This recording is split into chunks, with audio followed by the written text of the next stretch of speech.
धाकड़ खबर बेखौफजुमा बेबाक अंदाज। धाकड़ खबर के न्यूज रूम से मैं आपके साथ हूं अकरम रईस खान। जो खबर आपके सामने रखने जा रहा हूं, मुझे लग रहा है उसके लिए दो चीजें आपके सामने रखना ज्यादा बेहतर होगा। सबसे पहले बात कर लेते हैं डॉक्टर नवाज देवबंदी की। मशहूर शायर हैं, उनकी गजल है, वो कहते हैं कि वो अपने घर के दरीचों से झांकता कम है, ताल्लुकात तो अब भी हैं, राब्ता कम है। और आगे इसी गज़ल में उनका एक शेर है, काफ़ी मशहूर शेर है, आप नोट कर सकते हैं, आपके कहीं और भी काम आ सकता है। वो कहते हैं कि मैं अपने बच्चों की खातिर ही जान दे देता, मैं अपने बच्चों की खातिर ही जान दे देता, मगर गरीब की जान का मुआवजा कम है। यानी कि गरीब मर जाए तो ज़्यादा मुआवजा मिलना नहीं है, इसलिए वो डर के मारे अपने बच्चों के लिए जान भी नहीं दे पा रहा है कि मेरे मरने के बाद इन्हें कुछ मिलेगा नहीं। दूसरी चीज़ जो मैं आपके सामने इस खबर से जुड़ी भी रखना चाहता हूँ वो ये है कि आपने पढ़ा होगा, सुना होगा, देखा होगा, OROP की मांग को लेकर रिटायर्ड फौजी जो है मूवमेंट चला रहे हैं और सरकार से कह रहे हैं कि सबको 1 रैंक 1 पेंशन दी जाए। यानी कि जो जनरल है अगर वो शहीद होता है तो उसको भी वही पेंशन मिले, और अगर सिपाही है वो शहीद होता है तो उसको भी वही पेंशन मिले। अगर शहीद भी ना हो तो दोनों को बराबर पेंशन मिलनी चाहिए, क्योंकि पढ़े जनरल हो वो भी इस सेना में है और उसी तरीके से देश की सेवा कर रहा है, और जो सिपाही है वो भी उसी कर्मठता से देश की सेवा कर रहा है। रिटायरमेंट के बाद दोनों को बराबर पेंशन मिलनी चाहिए, लेकिन उत्तर प्रदेश में ऐसा होता हुआ दिख नहीं रहा है। विकास दुबे एनकाउंटर के दौरान आपको पता होगा एक DSP यानी कि सर्किल ऑफिसर समेत 8 पुलिस वाले मारे गए थे। DSP के परिवार को तो अच्छा खासा मुआवजा दे दिया गया, उसकी बेटी को नौकरी दे दी गई, लेकिन जो बाकी पुलिस वाले हैं जिसमें सिपाही हैं उनके परिवारों को कुछ भी नहीं मिल पा रहा है। उसी से सवाल खड़ा हो रहा है कि DSP की शहादत बड़ी शहादत है और सिपाही की शहादत कम शहादत है, यानी कि गरीब की जान का मुआवजा कम है। एक चीज़ इसलिए और बड़ी उभर के आई है क्योंकि हाल फिलहाल में एक घटना हुई है कानपुर के प्रॉपर्टी डीलर मनीष गुप्ता के साथ। गोरखपुर के होटल के अंदर आरोप लग रहा है कि पुलिस वालों ने उसको मार दिया। उसके बाद आपने देखा होगा कि आनन फानन में उसकी पत्नी को 40 लाख रुपए का मुआवजा और नौकरी भी दे दी गई। कानपुर डेवलपमेंट अथॉरिटी यानी कि KDA में OSD उसको बना दिया गया। चंद दिनों के भीतर सब कुछ हो गया, लेकिन पिछले साल जुलाई के महीने में 2-3 जुलाई 2020 को जो बिकरू कांड हुआ था जिसमें DSP समेत 8 पुलिस वाले मारे गए थे, उनके परिवार वालों को अभी तक कुछ नहीं मिला है। एक कर सबका हाल आपके सामने रखने जा रहा हूं, लेकिन सिर्फ एक महिला की वजह से पूरी खबर सामने आई है जिसका नाम है दिव्या। बताऊंगा आपके बारे में दिव्या कौन है और क्या वो कह रही हैं। मनीष गुप्ता की पत्नी को दिए गए मुआवजे नौकरी के चलते उन्होंने आवाज क्यों उठाई है। चलते हैं खबर की तरफ। बात मनीष गुप्ता की हुई तो सबसे पहले मनीष गुप्ता की ही चर्चा कर लेते हैं। आप जानते हैं मनीष गुप्ता को 27 सितंबर की रात गोरखपुर के रामगढ़ताल थाने के कृष्णा होटल में मार दिया गया। इस मामले की जांच कर रही SIT अभी तक सभी आरोपियों को गिरफ्तार कर चुकी है। वहीं सरकार द्वारा मनीष गुप्ता की पत्नी मीनाक्षी गुप्ता को 40 लाख रुपए नगद जो है मुआवजा दिया गया और उसके बाद KDA में उसको OSD की जॉब दे दी गई। चंद दिनों के भीतर ये तमाम कार्रवाई पूरी हो गई। हालांकि इसके बाद भी मीनाक्षी गुप्ता संतुष्ट नहीं है और वो पहुंच गई हैं सुप्रीम कोर्ट। उन्होंने दाखिल कर दी एक पिटीशन और वो मांग कर रही हैं CBI जांच की। लेकिन उनके द्वारा ये मांग करना और उनको दिए गए मुआवजे के बाद कई सारे सवाल बिकरू कांड यानी कि विकास दुबे एनकाउंटर में मारे गए जो पुलिस वाले हैं उनके परिजन खड़े कर रहे हैं कि उनको तो शहीद कर दिया गया था। भाई विकास दुबे ने जिनको मारा वे तो शहीद हुए ना, पुलिस वाले थे, ऑन ड्यूटी थे। मनीष गुप्ता कौन सा शहीद कर दिया गया है जो उसके परिवार को इतना मोटा मुआवजा नौकरी तक दी जा रही है, और यहाँ जो लोग शहीद हुए हैं उनको कुछ भी नहीं दिया जा रहा है, सिर्फ रस्म अदायगी की जा रही है। कैसे कैसे सवाल उठ रहे हैं देख लीजिए।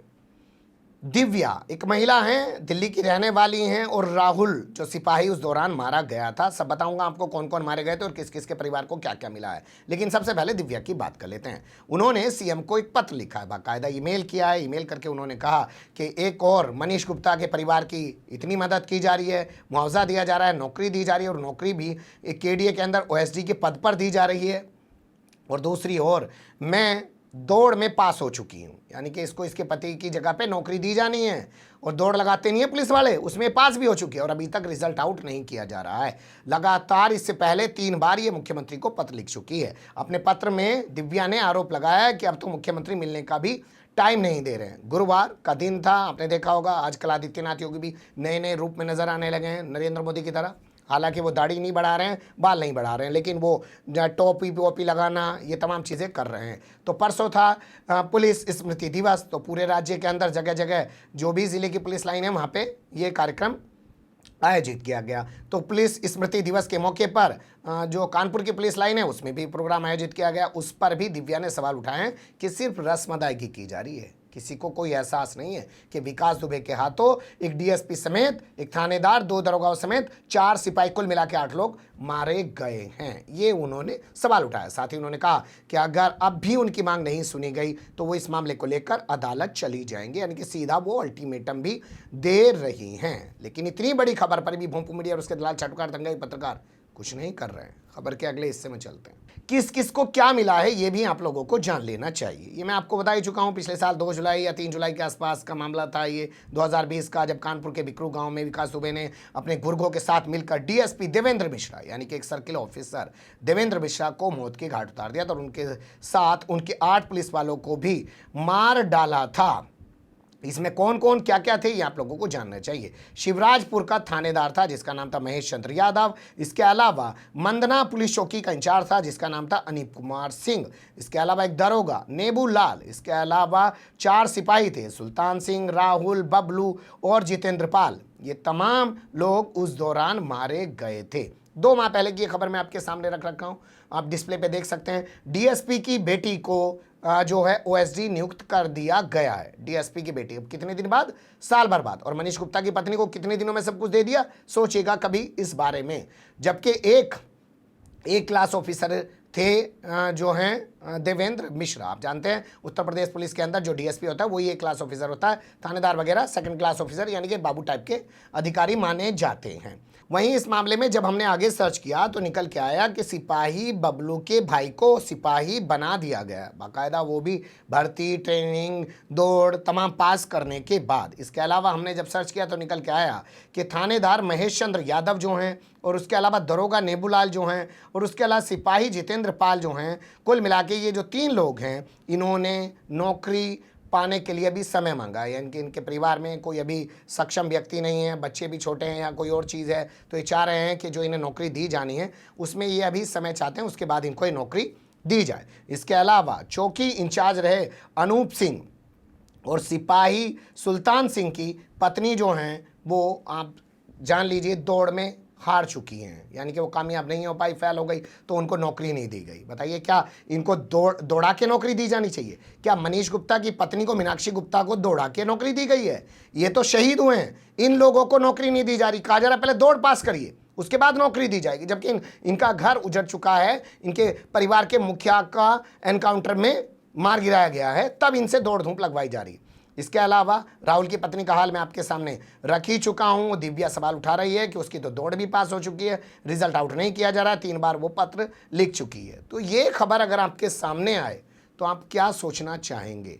वही जो डॉक्टर नवाज देवबंदी कह रहे हैं कि गरीब की जहाँ का मुआवजा कम है, वो मर जा रहा है, उसकी जहाँ का मुआवजा भी नहीं मिल रहा है। या आप वही कहेंगे कि 1 रैंक 1 पेंशन। डीएसपी की बेटी को अगर ओएसडी बनाया गया तो राहुल जो सिपाही है उसकी पत्नी दिव्या है, उसे ओएसडी क्यों नहीं बनाया गया? और तमाम जो और पुलिस वाले हैं उनके घर के जो लोग हैं या उनकी जो पत्नियां हैं उन्हें क्यों दौड़वाया जा रहा है? उनको क्यों नहीं ओएसडी बनाया जा रहा है? ये सवाल उठना क्या गलत है? आपने देखा होगा जिस वक्त मनीष गुप्ता की पत्नी मीनाक्षी गुप्ता को मुआवजा दिया गया तो वहाँ पे होर्डिंग भी बाहर लगा दिया गया और तमाम मीडिया पे बड़ा बड़ा उसको चलवाया भी गया। यहाँ अभी तक साल भर से ज़्यादा का वक्त बीत चुका है, इनको पूरा मुआवजा नहीं मिला है, नौकरी तक नहीं मिली है। ये परिवार कैसे सफ़र कर रहे हैं? क्या इनके सामने दुश्वारियाँ हैं, दिक्कत है? कोई सरकार का आदमी जाके पूछ रहा है, कोई पुलिस का आदमी जाके पूछ रहा है, या कोई भोंपू मीडिया उसका दलाल चाटुकार दंगाई पत्रकार इनके आंसू पोंछने की कोशिश कर रहा है?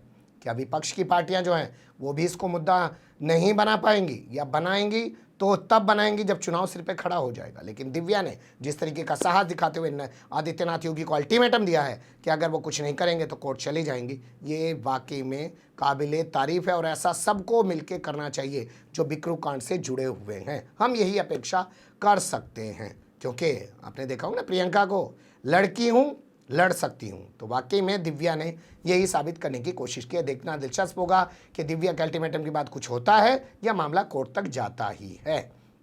बने रहिएगा धाकड़ खबर के साथ। वैसे इस टॉपिक पे अगर आप ज़्यादा अच्छे तरीके से कुछ देखना चाहते हैं तो ओमपुरी की एक फिल्म है धूप, ज़रूर देखिएगा। उनका बेटा कैसे फौज में शहीद हो जाता है और उसके बाद जब उन्हें पेट्रोल पंप के नाम पे एक जगह दी जाती है और पेट्रोल पंप अलॉट किया जाता है और कहा जाता है कि लगा लीजिए, वो सब किन चीज़ों से गुजरते हैं आपको सच्चाई पता चल जाएगी। फिलहाल कमेंट्स के रूप में आप लोग अपनी राय दे सकते हैं। खबर को लाइक कर सकते हैं, चैनल को सब्सक्राइब कर सकते हैं और ज़्यादा से ज़्यादा हमारी खबरों को शेयर कर सकते हैं। फिर ऐसे ही किसी सुलगते हुए या उलझते मुद्दे लेकर मैं आपके सामने हूँगा हाजिर। फिलहाल अभी मुझे दें इजाज़त।